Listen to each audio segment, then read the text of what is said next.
नमस्कार। जय श्री कृष्णा। श्री गणेशाय नमः। श्री सीतारामचंद्राभ्याम नमः। वाल्मीकि मुनि की जय हो।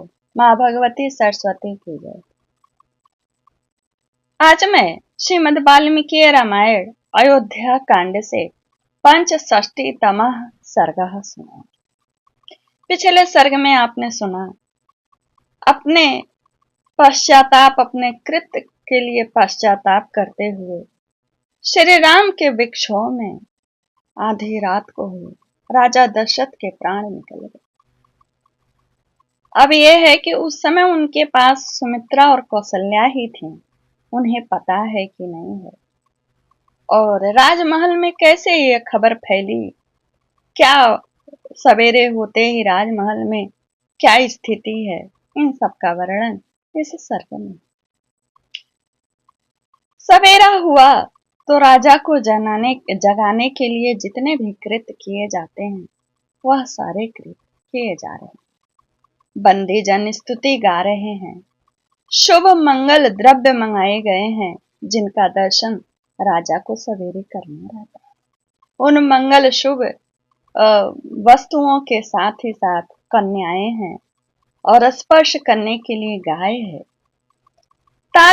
ताल मिला करके जो रघुवंशियों की स्तुति करते हैं वे स्तुति कर रहे हैं। नाना प्रकार के वाद्य बजा करके राजा को जगाया जा रहा है। उनके जगाने से महल में पेड़ों पर जितने भी पशु पक्षी हैं वे कलरव करके जग गए।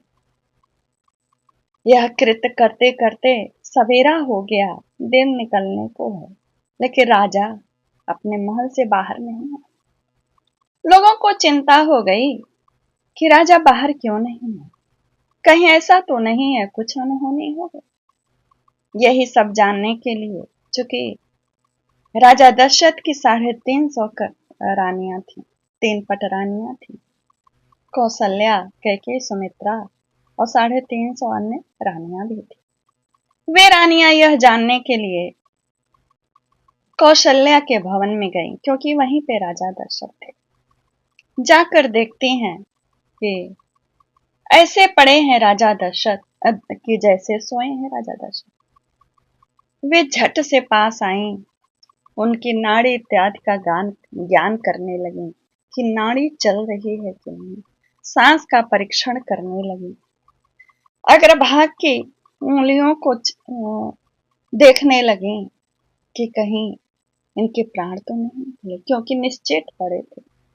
तो जीवित रहने के भी जितने लक्षण चाहिए और जैसे परीक्षण करना चाहिए वैसे वे रानियां परीक्षण करेंगे। तभी उनकी दृष्टि सोई हुई अधचेत अवस्था में पड़ी हुई रानी कौशल्या और सुमित्रा के ऊपर पड़ी। उनके मुख को देख के लगा आंसुओं की धार सूखी थी दोनों की। ऐसा लग रहा था कि बहुत ही दुख से पीड़ित होकर पश्चाताप करते हुए दोनों गहरी निद्रा को सो गए और राजा दशरथ गहरी निद्रा में ही प्राण पखेरु हुए हैं। इन दोनों को वैसे ज्ञान नहीं। तत्पश्चात वहां उपस्थित रानियां जब बिल्कुल परीक्षण कर चुकी कि जीवित नहीं है महाराज दशरथ, अपने को शेहीन जानकर वे चित्कार की आवाज सुनकर कौशल्या उठी, सुमित्रा उठी, दौड़कर अपने पति को पकड़ी, अपने गोद में रखी।